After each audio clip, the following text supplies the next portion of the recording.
Hello everyone, I'm Professor Hanna. I'm the professor for English 123 for this session, and I'm very excited to be working with you this session.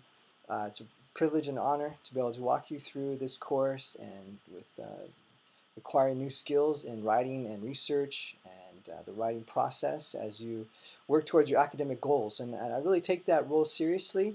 I really it's an honor to be able to participate in your academic career and your academic goals. So really looking forward to contributing in this course in that goal that you have. So it's going to be a very busy session. The course can be very challenging. Just keep that in mind. Now, really, the challenge, the content is challenging. However, the outside issues that creep up in terms of time management and determination and discipline and focus. Those are some things that usually, typically, or statistically can cause some difficulty. So you want to stay perseverant, endure, and through the course. It's going to be challenging at times. It may be difficult at times, but you will get through it. The best thing to do is just to remain focused and remain determined and to remain steadfast through the assignments and hang in there, okay? So the 8 weeks are going to go by very quickly. We don't have much time, so I don't want to take up too much time in the video, so I'm just wanting to introduce myself and kind of introduce the syllabus and kind of hit some high points and highlight some things there as we get started. So my name is Professor Hanna. I'm a graduate of CBU, of Cal Baptist University, and I've been teaching for several years between the traditional program and now the online program. So it's been a great time. I'm looking forward to this session, and so I thought we could look at the syllabus and kind of go through what's going to be expected for the semester, and just kind of highlight some things for you. The primary goal of the course is to introduce you to the writing process. The writing process you may be familiar with from English 113 in terms of free writing, pre-writing, composition, editing, revision, and then then you have your finished work once you've gone through that process. How you go through that process is really individualized up to you. And that's really what the goal is for you to develop skills on your own, individualized skills to really work through those individual stages. So just according to our course description here for the syllabus, this is a continued practice. I want to highlight that. Continued practice. Writing composition is a developmental process that never ends. You're going to be developing this your entire academic career, whether you're in a composition class like this as a freshman or if you're a senior. You're still going to be working on your writing, developing your writing, and perfecting your writing. So it's not something that's just going to end with this class. So it's a continued process in writing with the emphasis on critical thinking, argument, analysis, and multicultural readings and interdisciplinary expository materials. And what's that saying is that this course is not like other courses in that it's not like a history course where we're dealing with one subject. It's not like a philosophy course where we're dealing with one subject, or a science course. This is a course that has the potential for being a weaving of many different disciplines into one paper. So in one paper you could be looking at history, philosophy, sociology, anthropology. Whatever you want to bring into it is really up to you, and whatever helps you support your argument. So there's a lot of room for different disciplines to play into your paper, whatever your interests might be.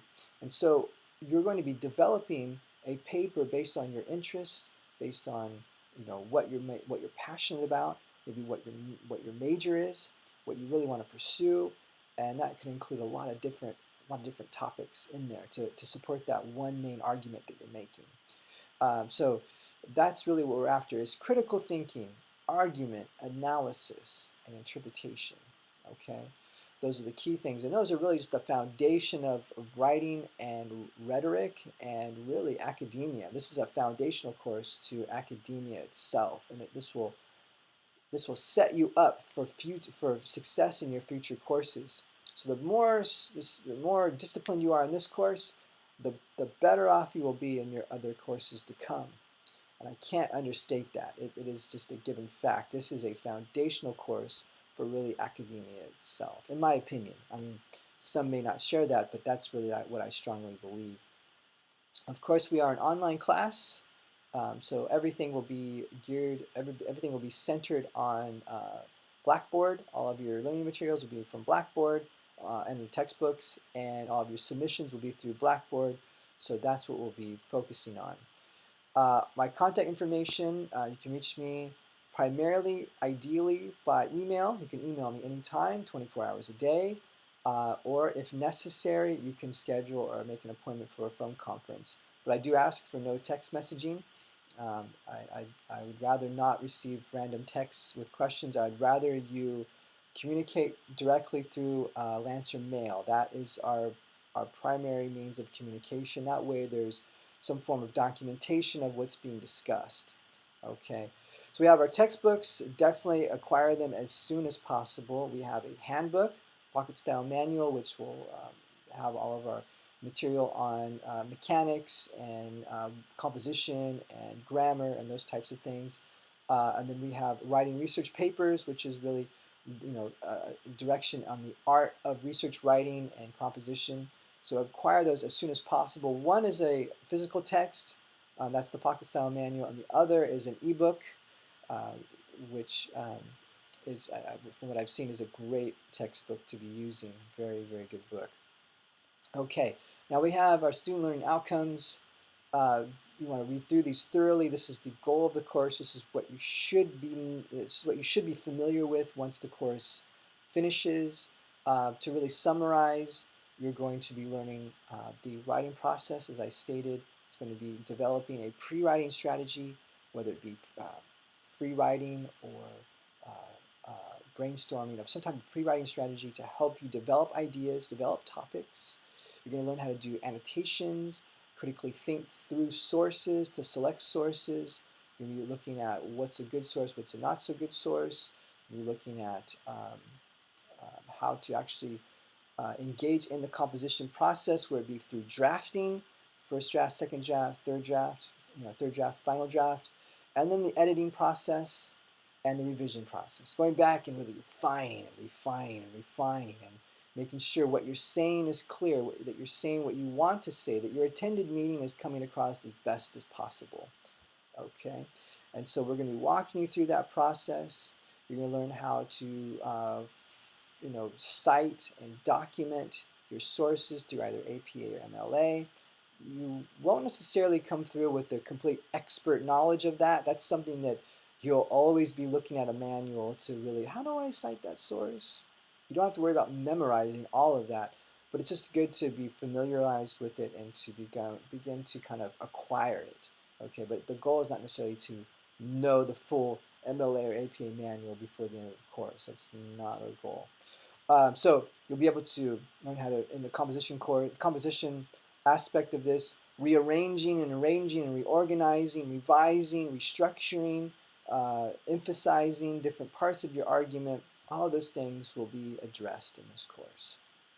The idea here is to help you acquire research writing skills for success in your future courses. Okay. So this is going to be done through various assignments. You first have a citation assignment, which is learning how to cite an MLA or APA, followed by an annotated bibliography, which helps you annotate and understand the different aspects of a particular source that you've chosen and how to articulate the details of that source. Okay, and that's in two stages. So we have two assignments for that. We have a proposal, which is basically a formal proposition of the research topic and idea and the support for that. And that's submitted, to me as a professor, but in a sense it could be submitted for another course, maybe to a committee where they might give you approval for a particular research project that you might be working on. So you have to send in or submit a proposal. So it's kind of a formality of an exercise, but it's very necessary because you could come across this very easily in your future courses. Then we have three drafts of the essay, with the third draft being your final draft.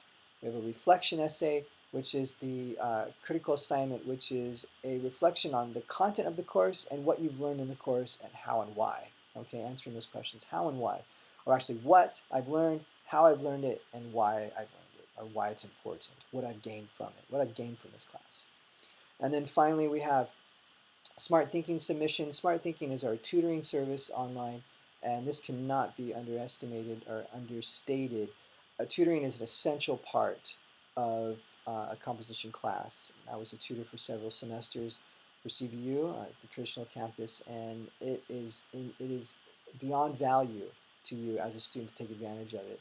I can't tell you how many times students improved their writing skills just through those one-on-one interactions with their tutor. Because for a professor, it's difficult to really interact one-on-one with every single student in the way that a tutor can, to go through the paper thoroughly and to really give feedback thoroughly on a paper. So take advantage of that. Tutoring may not be the right word. It may be more of a writing consultant. Sometimes tutoring is looked at as a negative word, where I need a tutor. That means I'm not a very good writer. No, good writers need a tutor. Good writers need a consultant.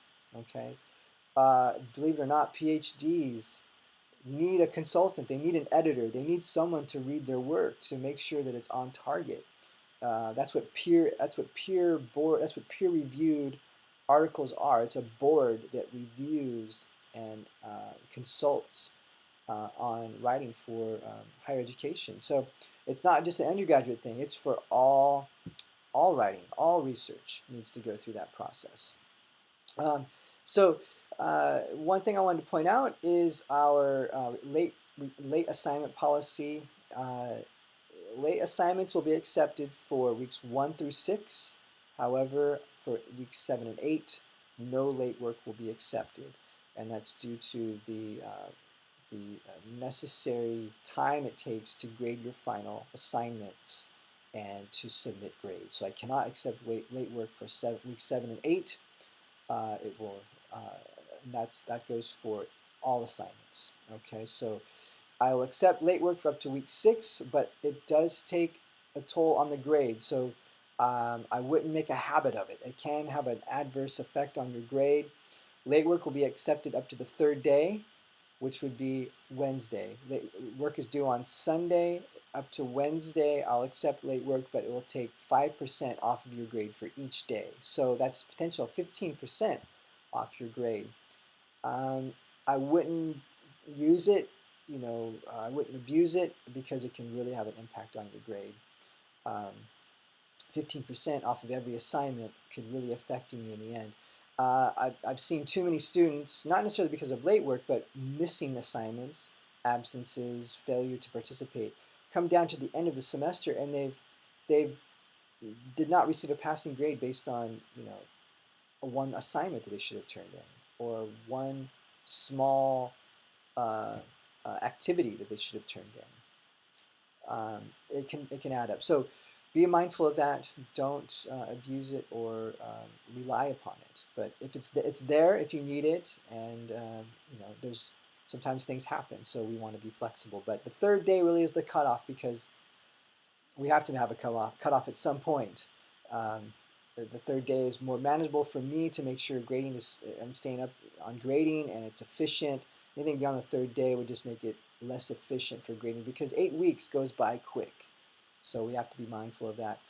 In fact, for any late assignment, it states here that you will, due to time constraints and the priority of assignments turned in on time, late assignments will receive little, if any, feedback. So don't be upset or don't be surprised if there's no feedback for that assignment. But it's just because the grading load, it's necessary to be efficient. So I can't be efficient unless I'm prioritizing those assignments turned in on time. All right. So if you need any further clarification, please let me know. Again, late assignments, please email me and arrange it with me. Okay, that's one thing I do ask is that you do reach out to me and let me know or arrange it with me. That way I can be aware of it. I would rather not receive an assignment unannounced on the 3rd day. But keep that in mind. Anyway, moving on. Plagiarism is unfortunately a reality, so academic honesty is a must. It must be um, addressed. It is not worth your grade or your academic career to receive a failing grade or receive a dismissal from the university for plagiarism. Uh, I would strongly discourage you from the temptation of borrowing or cheating or taking work from someone else and passing it off as your own. And unfortunately, it happens, even at a Christian university. It typically happens when a student has lost control or lost or is struggling with time management and is in a bind. And so work is borrowed. And I just want to say, please don't go down that road. It's unpleasant for you, it's unpleasant for me as the professor. I really want to save you from that really unpleasurable experience. So please do not be tempted to go that way. Okay, if you feel tempted to do that, reach out to somebody and have them ask them to pray with you. To avoid that, because it's not worth it. Take a lower score on work that you've done yourself and maintain your integrity rather than trying to achieve a higher grade on work that's not your own. Okay, it's better to take partial credit, half credit, little credit, or even no credit and still maintain your integrity. Okay, so that's my word on that. I have to address that. But uh, as far as the course, I'm very optimistic of what we're going to accomplish, and so I'm here. Email me anytime. I'm happy to answer your questions, and we'll be seeing more of this course in the coming weeks. And the Lord bless you and give you a successful session. All right. Thank you for watching the video.